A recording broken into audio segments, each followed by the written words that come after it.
Hello, listeners. If you were listening to episode 288, you know that I talked about the movie Fighting with My Family as one of the most underrated movies in the last 5 years that I really enjoy.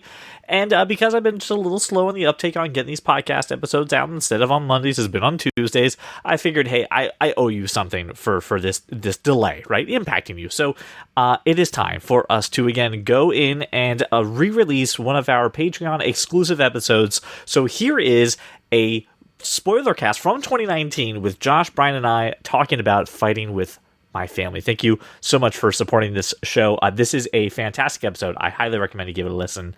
And please enjoy the show. Welcome to the club, 'cause you're that kind of nerd. Welcome to your exclusive Spoilercast of the movie Fighting with My Family. Fighting with My Family. Oh, man. I never thought a WWE Studios picture would intrigue me a bit. Brief synopsis for those of you who don't know what Fighting with My Family is about. Born into a tight-knit wrestling family, Paige and her brother Zach are ecstatic when they get the once-in-a-lifetime opportunity to try out for the WWE. But when only Paige earns a spot in the competitive training program, she must leave her loved ones behind and face the new cutthroat world alone. Paige's journey pushes her to dig deep and ultimately prove to the world that what makes her different is the very thing that can make her a star.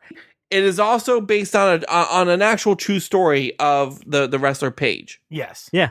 The WWE star has a biopic at the age 26. What have you done recently, huh? More importantly, this is actually based off of this movie is a fictionalized version of a documentary. She was one of the youngest wrestlers to ever win the Divas belt as portrayed in the movie. And she had a very long career. She just retired last year. Due to an injury, yes. Due to an injury. So I think she was 25. So she was in the game for 7 years. And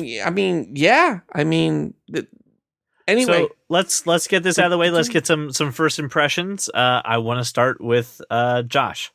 I thought the movie was a lot of fun. I really, really, really liked it. I am not a wrestling fan. Haven't been one for a very long time.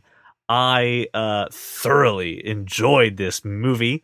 I was excited about it from the trailers. I don't know why this movie just spoke to me. And after the movie, I looked at my wife and I said, Are we going to start watching wrestling? I think we may start watching wrestling. So I really enjoyed it. Brian? I actually did watch a wrestling match recently, within the past year. And this kind of, to CJ's point, made me want to get back into that world. Right. And it was not even just that. It does everything that a normal sports movie like Rudy and Miracle and things like that does for you. It was very inspirational. I really did enjoy this movie. It is probably the first truly great movie of 2019. I got out of that movie super hyped and ready to take on the world. It was great. I enjoyed it.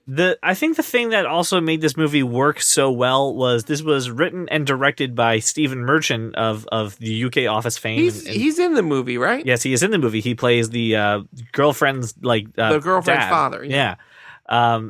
He's an honest to God director, and I think that's something that has been missing from the WWE Studios movies. You said director twice. Okay, well, he's a writer and director. He's a writer. All right, well, there we go.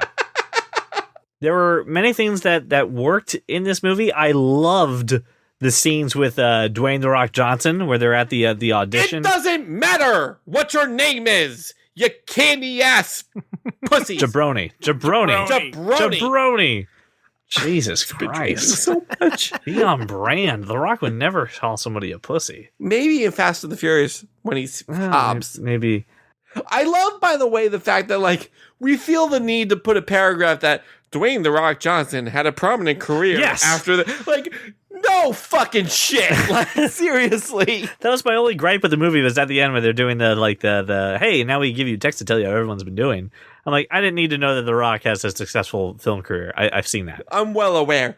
I've seen the Fast and Furious franchise. Thank you very much. The thing I really enjoyed about this movie was you kind of know that this is going to be a by the numbers thing, right? Where she's going to get picked, she's going to get chosen, she's going to overcome the adversity and make its way through. And there was a time where during the tryouts for the WWE, with Vince Vaughn, by the way, who was actually pretty good in this movie. Vince Vaughn is like a really good coach. Like, that role suits him very well. Yeah, it was good. It was very good. But my wife was just like, obviously she gets in. 3 minutes later, she goes, oh my God, I hope she gets in. I'm like, you just told you were the one who just told me. Well, I mean, if you'd watched, and I did, I was watching wrestling during that time.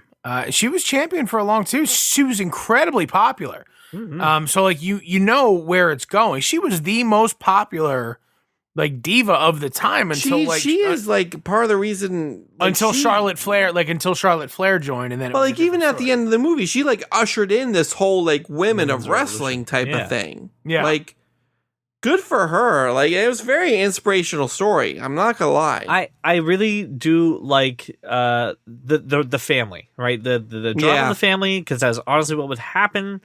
I thought the actor who played Zach was really good. If you know him, his name is Jack Lowden. He was in Game of Thrones. He got burned by the dragon because he wouldn't.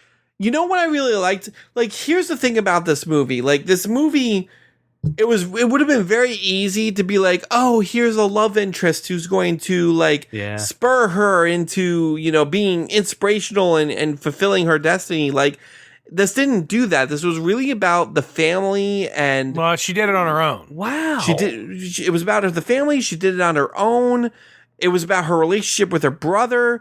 And, like, the really nice thing is that, like the first time, like, when she gets in and he doesn't, it seems like he's very gracious about it. Like, hey, I'm just happy that you got in. And, like, you slowly see him kind of spiral and, like, well, why not me? Why didn't I get in? And it was a very, like, good, like, two sides of the coin. Like, this is, you know, when you have that it factor, this is what it kind of can feel like. And when you don't, this is what it feels like too. Like, she didn't want it as much as he did. And he still had to deal with the fact that this is not going to be what my future is. I'm never going to get this. And he had to move past that and still support her. It was a really good message all around. Like, hey, you can want something bad enough. You can feel like it's in your blood. You can feel like you're born to do it. You might just not be able to do it. And you have to be okay with that. And I love the fact that she turned that around and said, I didn't steal your dream from you, right? Like I wanted this, but not badly. But then she was like, you're teaching a blind kid to wrestle. Like that's you are doing something extraordinary. You are doing something in the same vein as I am. And you should be proud of what you're doing. And I'll be honest, Brian, I completely was unaware of the fact that you're right. There was zero like love interest to drive her through. You're taking the easy way out. They did. I am shocked that I didn't recognize that as a great call. You know what the other thing I liked about this movie was? It does a lot of the standard tropes and just flips it on its head, right? So like the love interest thing that I just mentioned, but also like there's plenty of scenes where like you see the other girls have like little asides and you're like, oh, they're talking about Paige, right? Right. And like 3/4 of the way through the movie, she like confronts them and you're like, oh, this is the moment. And he's like, I'm not talking about you. It's not about you. It's about my kid. We're talking about my kid that I've been away from for 4 months. And you're just like, oh, she's the asshole. Right. Same thing with the receipts, right? Same thing with the receipts. And the same thing with the receipts is just like, you know, like it's not always about people are talking about behind your back. Maybe it's like you think you're better than people. Yeah. And you have to be a little bit humble. This was a really good message on a lot of different levels. I highly enjoyed this movie. I'm not going to lie. Josh, what did you think about the family dynamics of this movie? We kind of touched on it a little bit, but we didn't talk about Nick Frost and Leah Headey. Wow, I can't speak. Lena Headey. Lena Headey's role in it. What did you think about the family? Well, I thought that it was quite a bit of good comic relief when the movie got a little heavy. I thought that the the joking about how him always going back to crime or not, like that was like a good back and forth. But like it was the relationship between the parents. It was like they saved each other, which was pretty cool.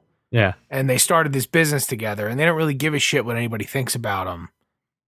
They're about each other, and they're about their family, and they're about their circle of friends. Yeah, I thought it was a really cool story. And obviously, like, that dude is funny. Oh yeah, like, and he's just very, very Nick demonstrative, Frost, Yeah. super demonstrative. Like, great, nonverbal communication, great looks, just a good actor. And Lena Headey's Lena Headey. I don't really need to. I can't believe she was in this movie. The Me girl too, who played Paige, what was her name? the girl who played Cage, Florence Pugh. Oh, Paige. Florence Pugh. Yeah. She was really solid. She was fantastic. Really good actress. Really engaging. Really I just was rooting for her the entire time. And here's the thing about this movie. This movie really brings to light not just like it's an inspirational story about, following your dreams, but everything I knew about wrestling is wrong, Like there's that scene at the dinner table where like, whoa, it's all fake, right? It's like, no, it's not fake. It's fixed. It's scripted. These people are not just athletes, but they're also actors. That's why people like The Rock and John Cena do well in movies. Like they're propelling a story while also taking punches and kicks and fucking chairs to the face, like flipping around, getting tossed out of rings. This gave me a whole new appreciation for that medium. And I was like, wow, this is not what I thought it was when I was a kid. Like, no, it's a really illuminating movie. Watching it as an adult, watching WWE as an adult, there is that, you have to ignore the super cheesiness, right? But like the stuff they're doing in the ring today absolutely puts like wrestling when we were kids to shame. Like, it's unbelievable how athletic I was these gonna say people are. all the Hurricane Radas and things that people do, all the gymnastics that are involved now, really, with people doing work. Like the acrobatic insanity that happens. The suicide dive that they had to perfect that they were working on, and you'll never get that. And you're like, oh my god, they did it. It was really great. I also thought it was a very bringing in the same vein, Ryan. The scene with the guy who played Union Jack, the big black wrestler, and he's like, "Will you take a trash can lid to the head?" I don't know. What's it feel like? Boom! And then it's when they take a bowling ball to the nuts, and he's like, "I don't know, what's that feel like?" And he just throws the bowling ball in his nuts. It's like, "Yeah, all right, I will." And it's like, "All right, how much for like $50?" But that's the thing. Like, you watch this stuff and you're like, "Oh, it's camera tricks and stuff like that." Like, no, like they're actually taking this shit. Like, it's pulled back a little bit, but they're still like feeling it. Like, and that went into the speech that Vince Vaughn gave about what Zach was going to do, and then the movie paralleled it pretty well, where Zach was in a wrestling match where he was being thrown on thumbtacks, and then you cut to him later in the locker room pulling thumbtacks out of his back, but talking really about how Zach doesn't have the spark. He's the journeyman, right? And he's just going to run himself into the ground rather than actually achieve his dream. I thought that was a really good like kind of turnaround. It's just like, Zach is the guy who gets the people who are really talented to fame. Now, see, it's interesting that you brought that up too, because I was doing some research after the movie. The blind, and maybe they put this in the movie, so maybe I'm misremembering. The blind kid that he was training becomes a professional wrestler. Yeah, they put that at the end that he actually becomes a professional wrestler. And the thing is that the fact of the matter is this: like, it's not just a movie about following your dreams; it's also a movie about in terms of Zach's story. It's just like maybe that dream is not meant for you, and finding the dream that is really what you're meant to do. Zach was never meant to be an actual wrestler. He was meant to train and to consult and do that thing. And that's what he can, that's where he's best suited.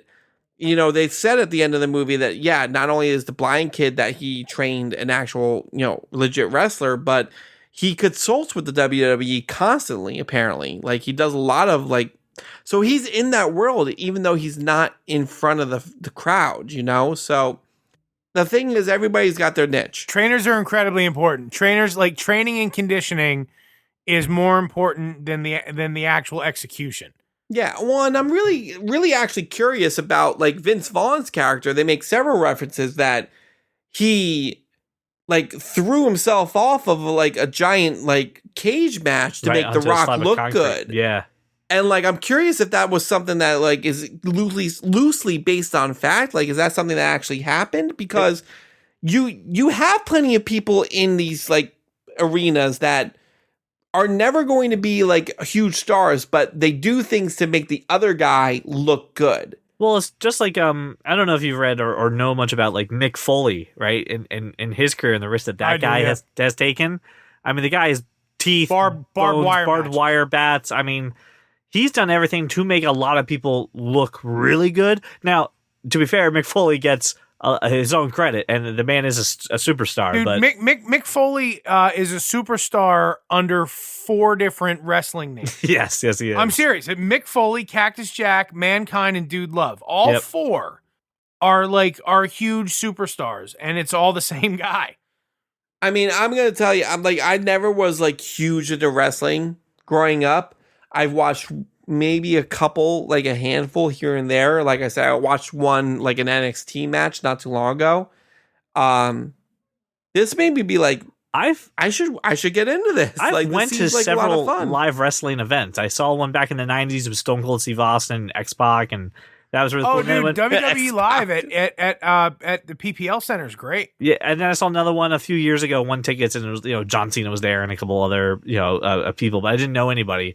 But I'll say this, one of my guilty pleasures in life is this is so weird. I love to buy the WWE games, the video games for Xbox, create the my own games are wrestler. Yeah. Yeah, create my own wrestlers and their own personas. Like I love the theatricality of that stuff, so I do that a lot. But yeah, this definitely really made me want to watch wrestling. I did, however, have a few quotes that I wanted to pull that I just thought were hilarious. Multiple quotes. But my favorite thing was when the Knight family, all of them, said, "Dick me dead and bury me pregnant." Dick me dead and bury me pregnant. Just a weird, Oh my god, that line is amazing. It's Just a- amazing. just a weird thing. And when they run into the Rock and they said, "Oh my god, we've been fans since you had hair." There's so many. He's like, good, this is a choice. right, it's a good choice. It's a good choice. And Josh, you were talking a little bit about how Ricky Knight, which is Nick Frost's character, talks about going back to prison. And I love the fact where they're sitting down with the dad that Zach knocked up. Wow, let me try that again.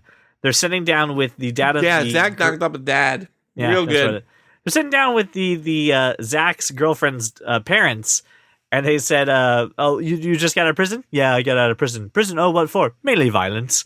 Just little things that just make these people funny, but there really are true moments of them rooting for each other, and really kind of giving just giving their full love and support, and it's insane. What I mean, any other thoughts that we haven't talked about for the movie? Things that we want to catch on? No, I highly recommend it. Everybody should see it. Absolutely. So let's get into some facts about this movie. So this movie opened up, released February 14th. It was around the Valentine's Day. As of right now, we don't know its budget, so we don't know how this is doing. But as of March 7th of 2019, this has grossed $16.4 million.